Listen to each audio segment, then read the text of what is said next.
Lo dejo con Francina Zapata Rodríguez. Gracias, Emil. Bueno, buenos días. Sus preguntas la vayan canalizando para, en la medida de lo posible, poderla contestar.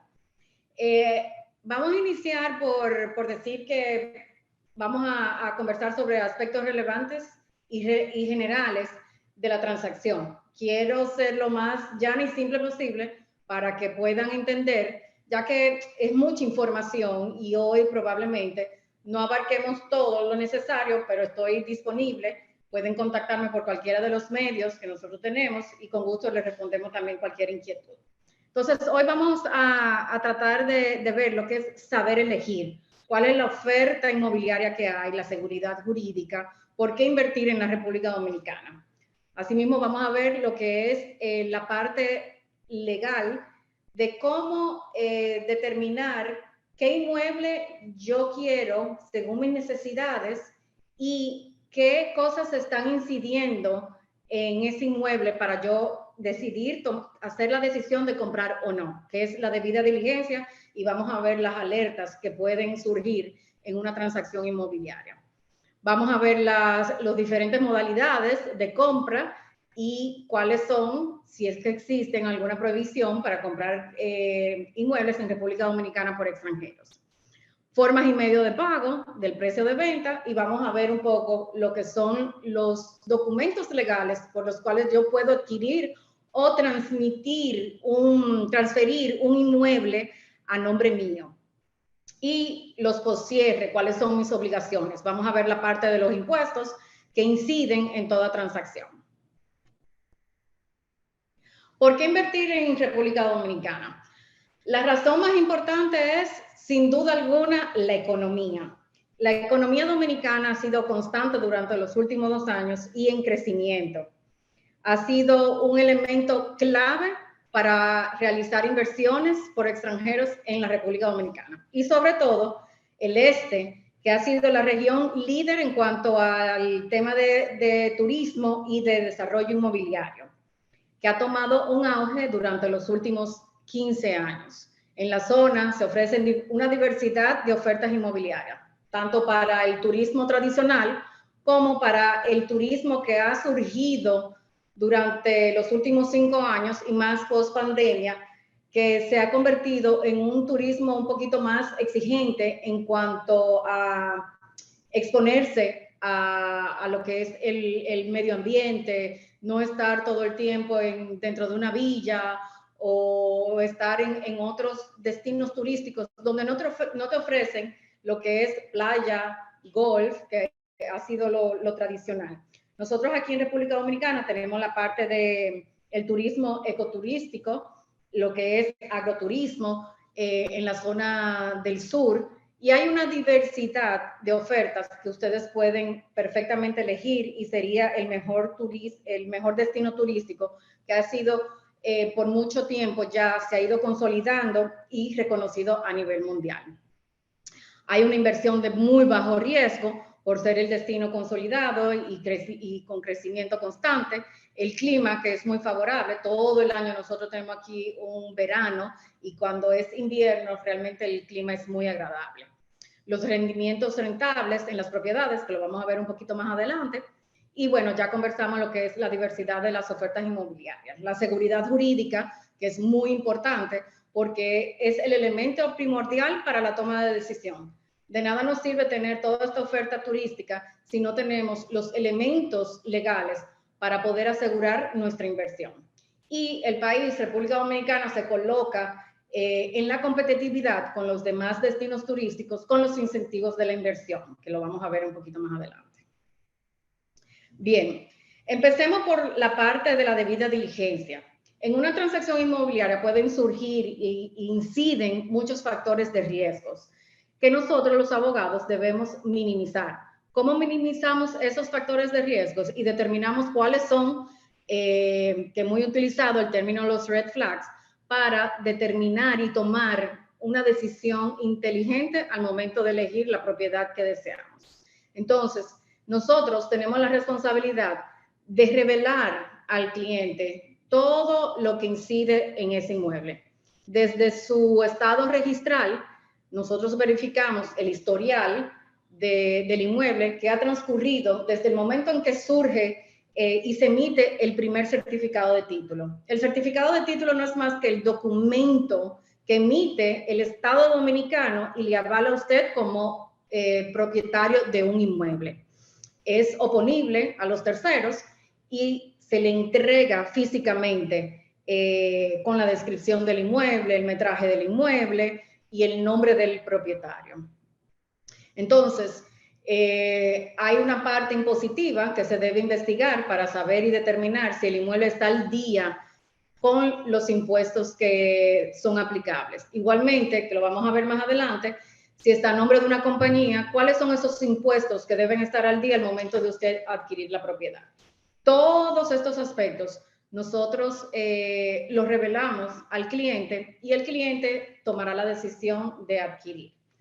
Por eso es muy importante lo que es la parte de la asesoría legal y estar acompañado de un asesor legal, un abogado, que le pueda minimizar todos estos riesgos. Entonces vamos a ver cuáles son, digamos, los red flags que pueden incidir o que son más comunes al momento de investigar una propiedad. Nosotros tenemos la intuición ya de ver cuáles son las intenciones de la parte. Nosotros analizamos y tenemos esa intuición desarrollada en ver si el vendedor realmente tiene el interés de vender, si está ocultando algún tipo de información, o cuando representamos a un comprador, si el comprador realmente tiene la capacidad tanto económica, financiera y el real interés de comprar. Si no estamos tratando con una persona que lo que busca es información en provecho para una reventa o simplemente hacer otro tipo de movimientos de fondos que vamos a ver más adelante, que lo establece la ley 155-17 sobre lavado de activos. Estudiar los títulos, ya conversé sobre eso, investigar los antecedentes, si existe un heredero que no fue incluido dentro de una herencia, eso puede afectar tu derecho de propiedad y eso es muy importante determinarlo y descartarlo. También están los temas de fraude, lo que se utilizan muchos poderes que ya han sido revocados o son nulos y con su intención fraudulenta una de las partes podría utilizarlo y bueno, más adelante se anularía esa venta. Muy importante cuando hablemos de terrenos, contratar lo que es un agrimensor, que es la persona, es el especialista, el técnico que va a agotar el procedimiento de la fase técnica en los trabajos de agrimensura para determinar la ubicación real de ese inmueble y el metraje real de ese inmueble. Es muy importante y yo en todas mis transacciones de compra, no solo de terrenos, sino de solares, para determinar eso. También lo que llamamos aquí solares o terrenos solapados, cuando uno está, digamos, para que ustedes lo entiendan, arriba del otro. Eso puede traer problemas y afecta el derecho de propiedad de ustedes. En sentido general, es hacer una debida diligencia para poder minimizar todos esos riesgos. Emil, si quieren hacer alguna pregunta en lo que pasamos de la presentación de un slide a otro, no hay ningún inconveniente. Sí, yo te voy marcando cuando tenga preguntas. Tú puedes seguir y yo te voy informando. Ok. Bien, aquí vamos a ver cuáles son las modalidades para la compra de un inmueble en República Dominicana. República Dominicana no limita la compra de inmuebles a extranjeros. Cualquier extranjero con documento legal de identidad puede adquirir un inmueble en la República Dominicana. Por tanto, no existe ningún tipo de limitantes para poder ser propietario de un apartamento, una villa, un solar, terreno y cuantos inmuebles quieran adquirir. La forma de yo poder adquirir un inmueble puede ser como persona física, que es yo, Francina Zapata, a mi nombre, quiero comprar un inmueble. Puede ser a través de personas jurídicas, que son las sociedades comerciales, que lo vamos a ver más adelante, y puede ser por copropiedad. Yo y Emil queremos comprar un inmueble y suscribimos un contrato de forma conjunta donde los dos vamos a aparecer como propietarios del inmueble. Vamos a tener una copropiedad con los mismos derechos cada uno. Bien, vamos a entrar entonces a la parte de los impuestos, que es un tema muy importante porque con esta información yo puedo también tomarla como parte de mi decisión para adquirir un inmueble, porque a futuro hay impuestos que se pagan, que son constantes, anuales, y está el impuesto a la transferencia, que es un único pago que se hace para yo poder hacer la transmisión del título del inmueble que estoy adquiriendo a mi nombre. Entonces, el impuesto, vamos a empezar con el impuesto a la transferencia. Todo comprador que adquiere un inmueble en República Dominicana tiene la responsabilidad de pagar un 3% del valor registrado del inmueble o bien del precio de compra-venta. La Dirección General de Impuestos Internos, que es la DGI, toma en cuenta el valor mayor entre el valor registrado que ellos tienen en su avalúo o el precio de venta. Por tanto, si el precio de venta, en muchos casos que surgen, estamos comprando en $100,000, pero el inmueble está registrado en 200,000, la DGI te va a cobrar ese impuesto en base a los 200,000.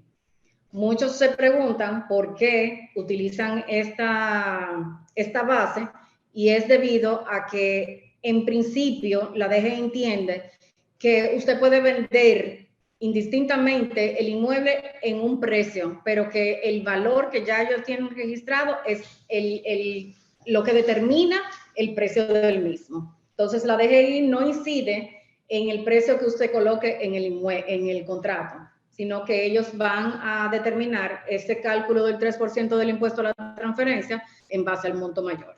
Como dije anteriormente, es un impuesto que es pagado una única vez para poder transferir y registrar el inmueble a su nombre. Este impuesto solamente se puede pagar o por cheque y en algunos casos, otros impuestos, lo vamos a ver más adelante, pueden hacerse directamente por una plataforma bancaria que ya te da acceso a pagar los impuestos. El cheque es emitido a favor del colector de impuestos internos por el monto que se indica en la autorización de pago del impuesto de la transferencia.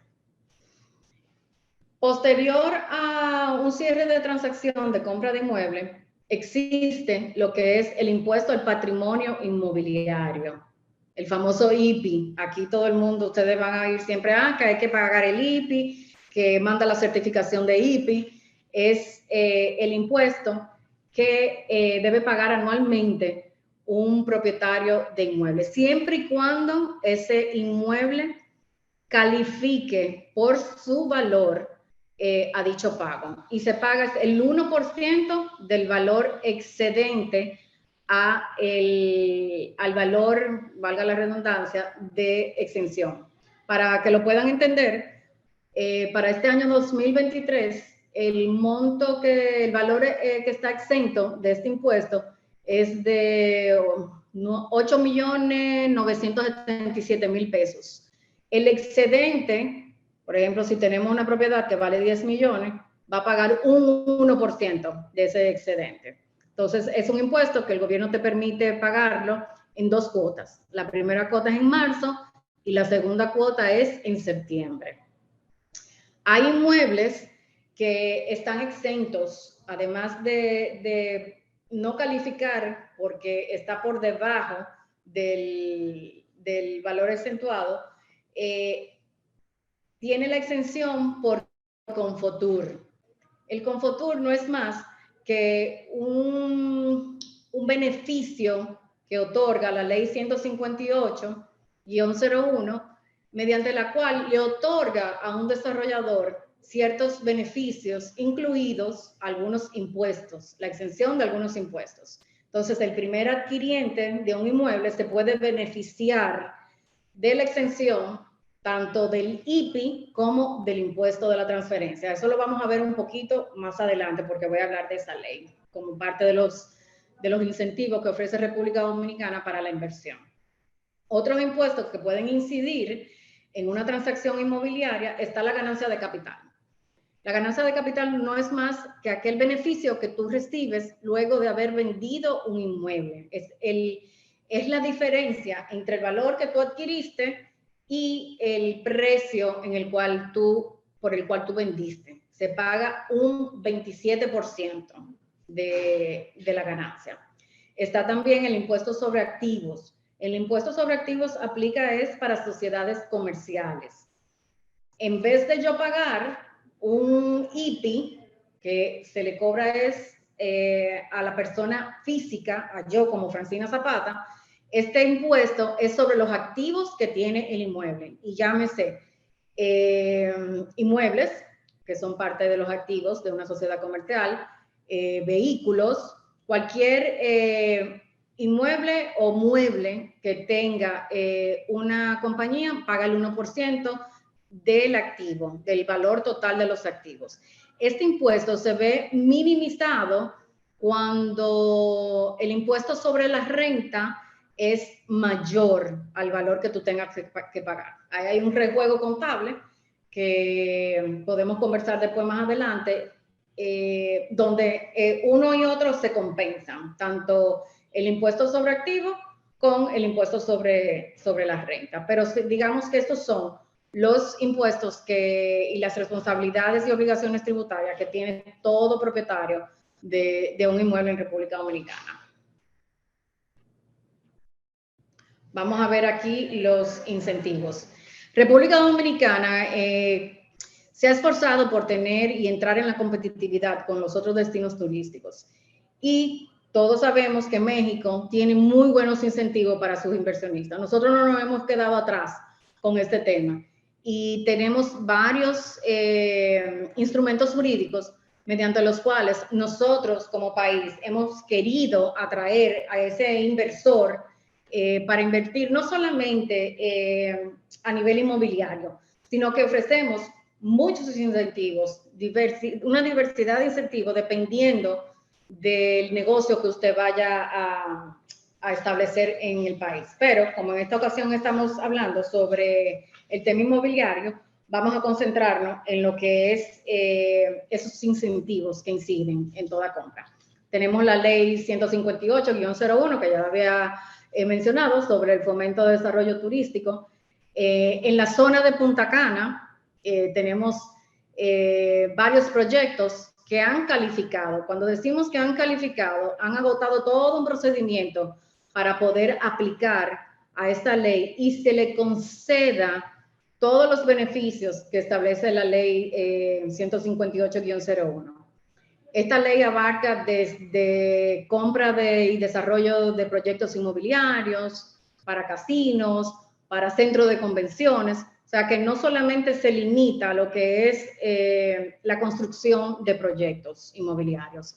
Esta ley le permite al inversor que califique obtener un 100% de la exención de impuestos sobre la renta, del impuesto de transferencia para adquirir el mismo inmueble donde se desarrollaría el proyecto, el tema de los activos, del impuesto sobre los activos, para la importación de todos los materiales de construcción y luego posterior, si estamos hablando de un hotel, del mismo mobiliario. O sea que es una ley muy completa que ofrece un atractivo para el inversionista. Esta ley fue modificada, establecía un periodo de 10 años de exención de impuestos y fue ampliada a 15 años. Ahora todo proyecto que califique para esta ley pues tendrá un beneficio de 15 años. Pero no solamente ese desarrollador inversionista tendrá ese beneficio, sino que los primeros adquirientes de esos inmuebles, llámese villas que estén desarrollando, apartamentos, se benefician también. ¿Por qué se benefician? Porque esta misma ley le confiere a ese primer inversionista, como parte de los incentivos, ahorrarse o tener la exención del 1% del IPI, que es el impuesto a la propiedad inmobiliaria que comentaba anteriormente, y del 3% de la transferencia como único pago. O sea, que usted está comprando una propiedad y va a tener durante el periodo de 15 años la exención de ese impuesto. Esto es un atractivo, sin duda alguna, para la toma de decisión para adquirir inmuebles. No todos los proyectos en la zona califican porque se determina por tipo de proyecto y por ubicación. O sea que eso juega un papel importante al momento de usted decidir si va a adquirir una propiedad donde exista estos beneficios o si va a optar por una propiedad que tenga otros tipos de beneficios, pero que no necesariamente sean lo de la exención de los impuestos. Está la ley 171-07, que es la ley sobre los pensionados y rentistas en la República Dominicana, donde le ofrece a todos los pensionados la exención del IPI. Si usted tiene 65 años en adelante, usted no paga lo que es el impuesto a la propiedad inmobiliaria. Ofrece todo lo que es la parte de adquisición de vehículos y de mobiliario y poderlo importar a unas tasas muy por debajo de lo que realmente se cobra en lo que son las importaciones de ese tipo de mobiliario. Está la ley de inversión extranjera, donde se le permite a todo inversionista ingresar, primero registrar y garantizar su inversión en República Dominicana. Es un proceso que antes se agotaba ante el Banco Central y luego fue modificado y pasó a lo que es al Centro de Importación y Exportación. Hay que agotar todo un procedimiento con el registro de la inversión y debe ser un mínimo de $200,000 en adelante para poder aplicar a los beneficios de esta ley. Otra ley que vino a revolucionar todo lo que es las transacciones en República Dominicana es la ley 155-17, que es la ley contra el lavado de activos y el financiamiento del terrorismo en la República Dominicana. Digo que vino a revolucionar todo lo que eran los protocolos y los procedimientos en las transacciones, no solamente inmobiliarias, sino de adquisición de vehículos, de prendas, de juegos, de transmisión de cuotas sociales dentro de compañías, porque cambió todo el escenario. A raíz de esta ley, nosotros y los agentes inmobiliarios y otros colegas deben cumplir no solamente con la debida diligencia del cliente. Nosotros tenemos la obligación de realmente investigar quién es ese inversionista, de dónde se originan los fondos para la compra de un inmueble. Aquí República Dominicana ha sido un centro de atención precisamente por la gran demanda que hay en lo que es la inversión. Entonces, esta ley es acatada por lo que es el sistema financiero. El sistema financiero aquí en República Dominicana, cuando reciben fondos, exige una serie de soporte documental del beneficiario, no solamente del beneficiario, sino de la persona que envía los fondos. Entonces, se debe cumplir con ciertos requisitos. En el caso de inmuebles, cuando estamos adquiriendo a título personal, existe una limitante de pago en efectivo. Lo vamos a ver un poquito más adelante, pero lo comento rápidamente, que ha cambiado todo. Antes en República Dominicana podríamos hacer una transacción en efectivo y no había ningún tipo de problema ni limitantes ni prohibiciones. Igualmente con la transferencia de acciones, yo podía hacer pagos en efectivo, pero bueno, ahora hay una limitación que esta ley vino a establecer. Vamos a ver cuáles son los documentos legales mediante los cuales yo puedo transmitir los derechos del vendedor al comprador. Hay una diversidad y modalidades por medio de los cuales podemos obtener y comprar un inmueble. Digamos que lo que Mil se refería al ABC de las transacciones inmobiliarias, vamos a ver aquí cómo se inicia y los pasos de los documentos que nosotros vamos a firmar. Por lo regular, cuando estamos adquiriendo dentro de un proyecto, los proyectos tienen lo que es un acuerdo de reserva, que es un formato estandarizado donde se establece, se describe la propiedad, quién es el comprador, quién es el vendedor, se describe todo lo que son las condiciones de la compra, el precio y si esa reserva que yo estoy pagando es reembolsable, si no es reembolsable, cuál es el medio de pago. Se establecen las condiciones básicas y por lo regular esto es un formato estándar y de adhesión. Cuando no se trata de un proyecto, firmamos lo que es una carta de intención o una oferta de compra, donde el comprador dice, me interesa comprarte esta propiedad por este precio, no obstante el vendedor lo esté vendiendo por X valor, y se establecen los términos generales de la transacción.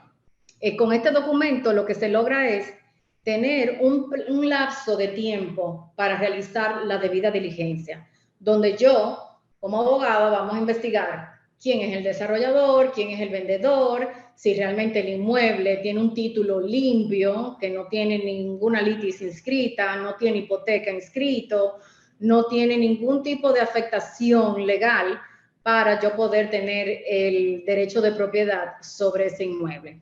Entonces, en ese periodo, nosotros se obtienen las certificaciones de IPI, si está al día con el impuesto, se obtiene la certificación de estado jurídico emitido por registro de títulos, donde hacen constar y validar toda la información que nosotros recaudemos. Entonces, luego de ese periodo, si usted decide comprar, pasamos a lo que es el contrato de promesa o de opción de compra. Este es un contrato donde se establece el periodo por el cual yo voy a ejercer realmente la compra de ese inmueble. Es lo que llamamos, yo te estoy vendiendo, pero no hay una formalidad hasta que tú no me saldes el precio que hemos acordado por el inmueble. Entonces, este contrato tiene la particularidad que con él yo no puedo hacer una transmisión del derecho de propiedad, transmitir y registrar el inmueble a mi nombre, porque contiene cláusulas que no están todavía determinado el pago del precio total del inmueble, que es uno de los elementos que el registrador de títulos va a verificar si realmente ese vendedor fueron satisfechos en cuanto al pago. Y bueno, se establecen las condiciones que establezcan las partes para poder cerrar la operación. Una vez se hayan satisfecho todos los términos y condiciones de la operación, entonces se cierra la transacción formalmente suscribiéndose lo que es el contrato definitivo.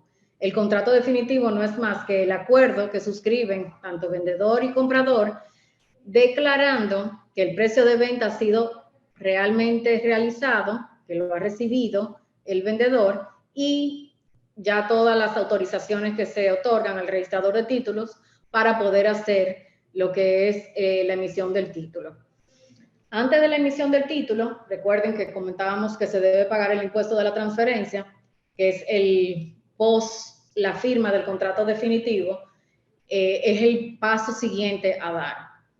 Se emite la autorización, se obtiene la autorización de la Dirección General de Impuestos Internos, se paga ese impuesto, ese contrato legalizado por notario público, se sella validando que realmente usted pagó el impuesto y te dan un recibo de pago con el valor que usted pagó para el impuesto de la transferencia. Luego de ahí, es un proceso que se realiza el mismo día. Luego de ahí se elabora la instancia solicitando al registrador de títulos que reconozca los derechos a favor del comprador y se deposita conjuntamente con esa solicitud el contrato definitivo, la documentación de cada una de las partes, la certificación de IPI para validar de que ese inmueble está al día con el impuesto y si interviene algún representante o apoderado, debe depositarse el poder. Aquí quiero conversar un poquito y ampliar un poco, porque muchos nos preguntan, bueno, pero yo quiero, no puedo trasladarme a República Dominicana para yo hacer el cierre de la transacción. Nosotros preferimos que el comprador se traslade o el vendedor venga a entregar su casa, firme un contrato para hacer una transacción más limpia. No quiere decir que el poder no le dé esa validez, pero a veces son cuestionados los poderes. Entonces, para evitar cualquier situación y dilación en el cierre de una transacción, nosotros podemos utilizarlo como una herramienta, pero realmente es preferible que ambas partes se trasladen y suscriban su contrato definitivo. Los poderes en República Dominicana deben reunir varios requisitos.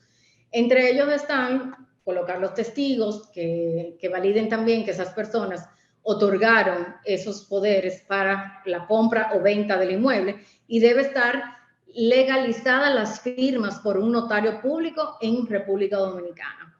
Cuando los poderes no son otorgados en República Dominicana, esa parte, ese cliente, ya sea vendedor o comprador, debe agotar en su país la obtención de ese poder.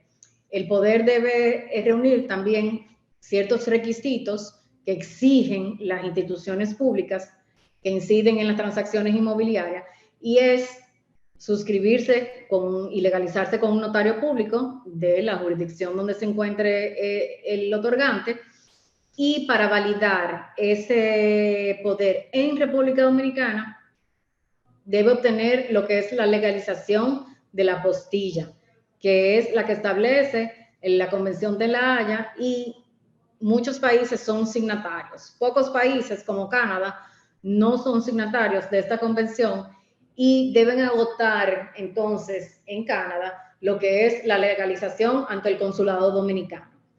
Deben trasladarse al consulado dominicano más cercano y frente al cónsul suscribir ese poder de representación que van a otorgar. Luego de que se recibe en original ese poder, debe validarse esa firma del cónsul en Santo Domingo ante Cancillería. Con esto queda ya reunidos los requisitos legales para poder utilizar ese poder de representación que han otorgado las partes. Por eso es muy importante que estén realmente cumplidos todos los requisitos, ya sea en formato realizado y ejecutado en República Dominicana como un poder emitido en el extranjero. Bien, una vez concluido lo que es la fase de registro de título, el registrador va a entregar un título, el certificado de título que lo definimos a inicio de la presentación y es el documento que le valida a ustedes como propietarios de un inmueble en República Dominicana. Luego están los contratos tripartitos. Llamamos contrato tripartito cuando interviene una institución financiera que está financiándole, le está prestando los fondos del balance del precio de venta pendiente de pago al comprador. En República Dominicana, los extranjeros pueden adquirir préstamos. Yo digo que los bancos aquí tienen un proceso burocrático en cuanto a lo que son los préstamos, pero realmente la banca se rige aquí por la Superintendencia de Bancos y son muy rigurosos a la hora de solicitar y aprobar lo que es un préstamo a extranjeros. Los documentos básicos, tener su pasaporte, un segundo documento de identidad, probar que financieramente pueden cumplir con las cuotas asignadas por el banco. Se requiere una tasación por un tasador profesional reconocido y avalado por el banco que va a facilitar el financiamiento. Y en muchos casos piden una segunda garantía. Una segunda garantía que puede ser o otro inmueble o un garante solidario. Está también la dación en pago, que no es más que yo te puedo pagar con un inmueble si tengo una deuda contigo. O sea, se suscribe un acuerdo de dación en pago y se registra mediante este documento el inmueble.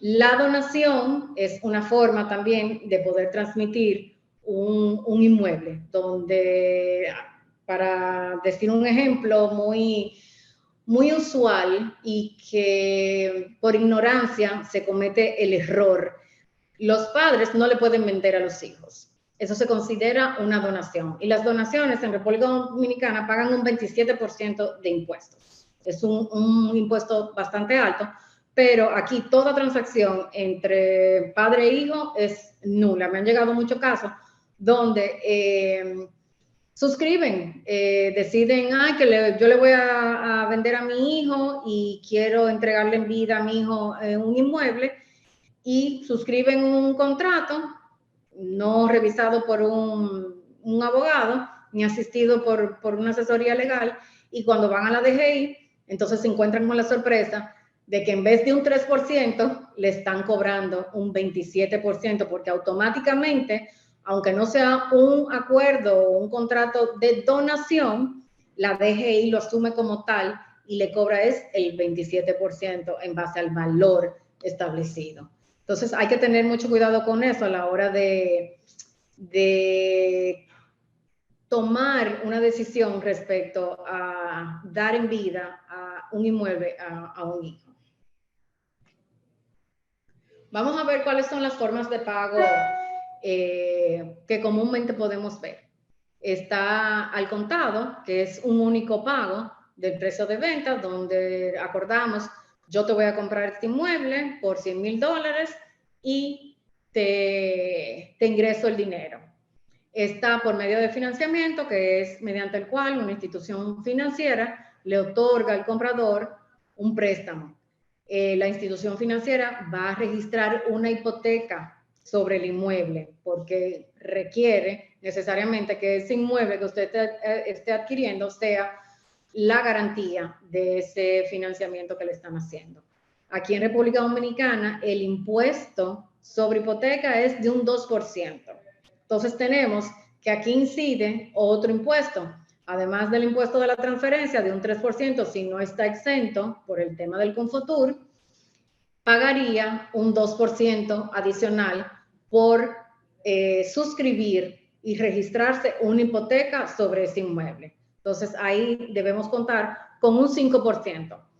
Por eso hablaba ahorita de la importancia de tener la información de cuáles serán mis gastos de cierre en una transacción y si me son viables pre-cierre y post-cierre. Entonces, aquí tenemos que también la institución financiera, además del 3% y el 2%, tiene un costo mínimo legal de gastos de cierre, que también debe tomarlo en cuenta.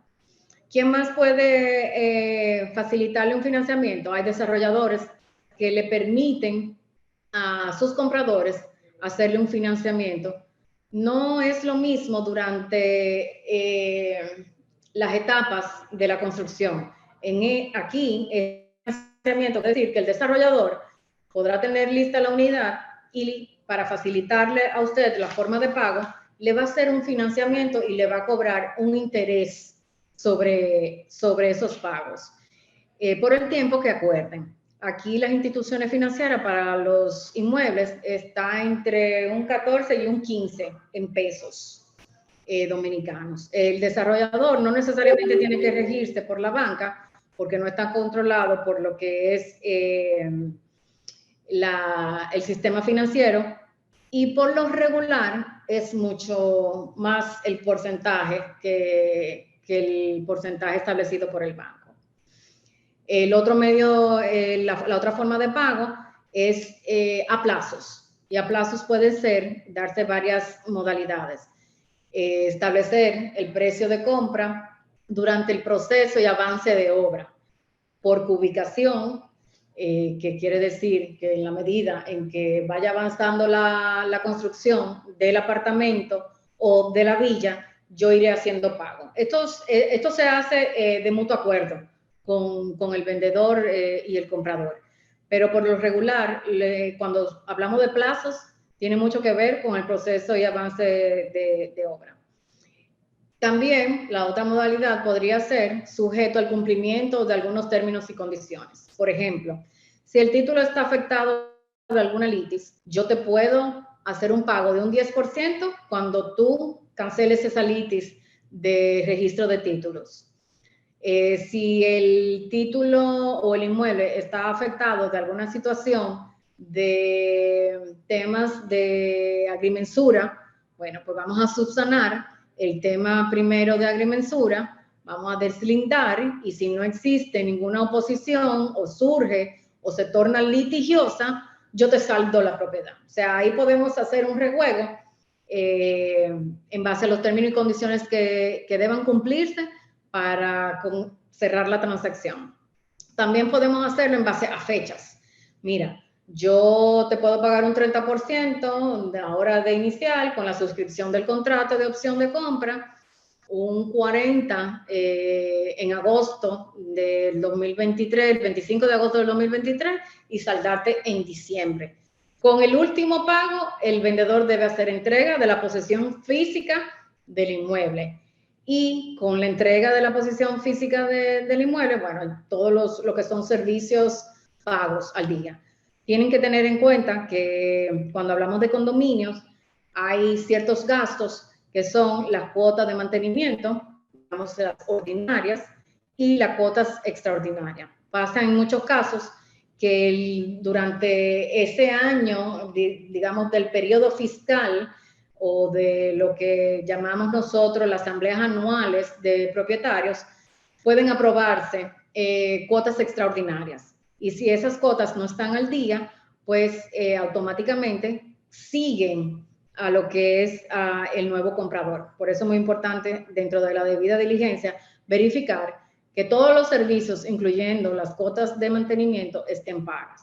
En muchos residenciales, cuando hablamos de subdesarrollos o subresidenciales dentro de un residencial macro, voy a poner el ejemplo de Palma Real Villas, el Cocotal, que tiene varios desarrollos dentro del residencial, pues se pagan dos mantenimientos, tanto al Cocotal por los servicios generales de mantenimiento del residencial, llámese seguridad, fumigación, energía eléctrica de las calles y otros servicios que puedan suplir dependiendo del tipo de residencial.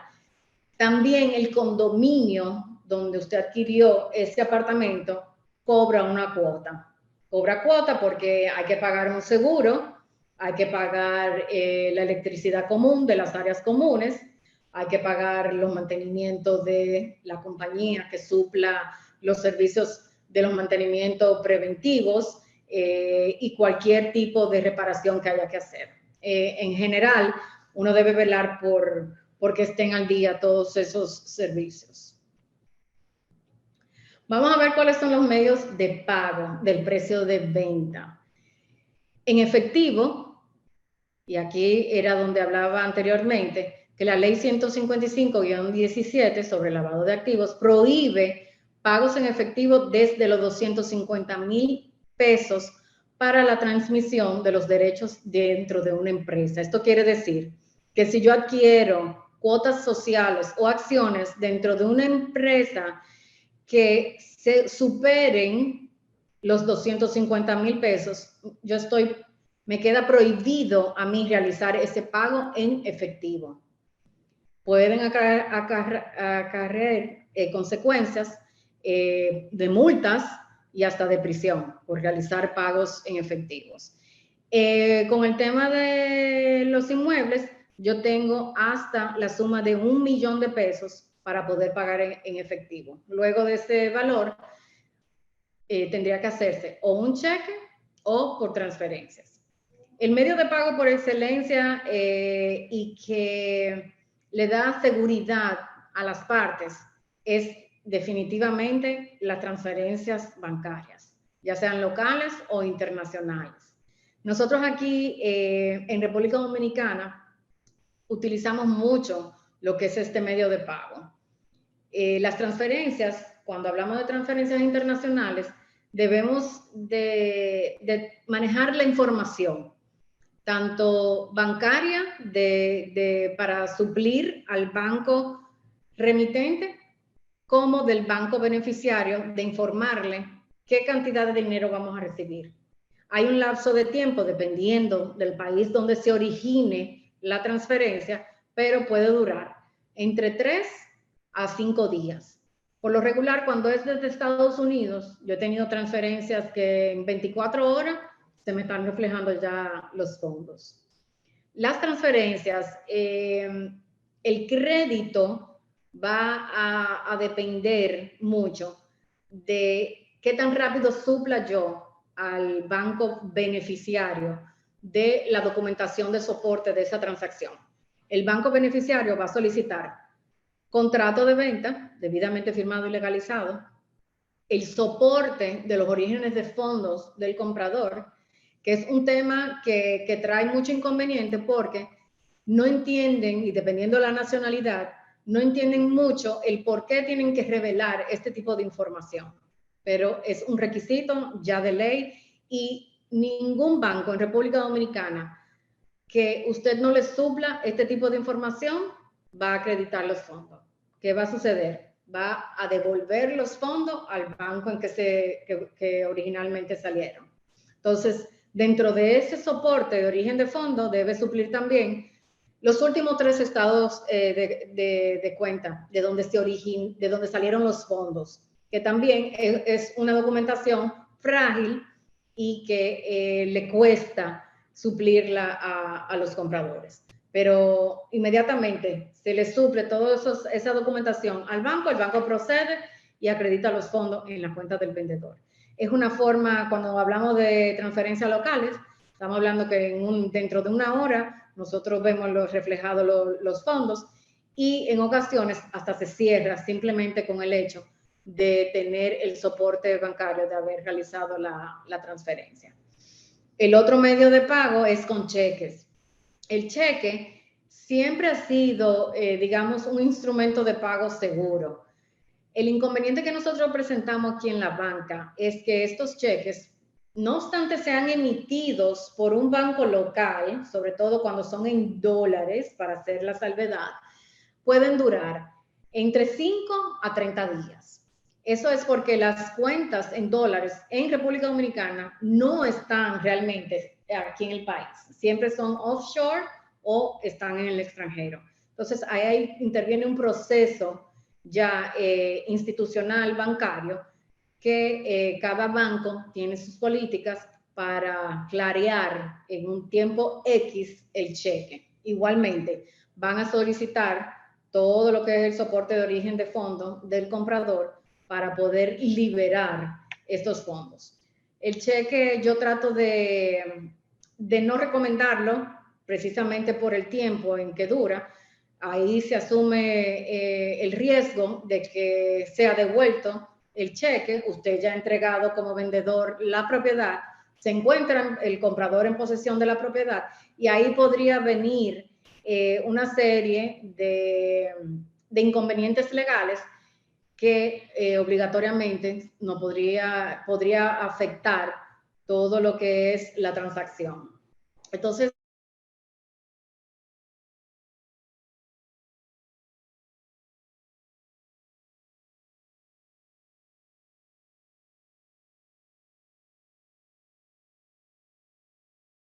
entiendo que hemos abarcado mucha información, pero que es la más relevante, algunas generales, solo para conocimiento general, pero están las pautas ya legales, las estrategias que le dije para utilizar y la toma de decisiones para adquirir un inmueble. Quedo a las órdenes para que me puedan contactar. Emil puede facilitar nuestro correo y con mucho gusto nosotros atenderemos cualquier inquietud que ustedes tengan. Gracias. Si quieres que te ayude a generar altas rentabilidades invirtiendo en bienes raíces, haz clic aquí abajo y agenda una reunión conmigo. Será un tremendo gusto poder ayudarte.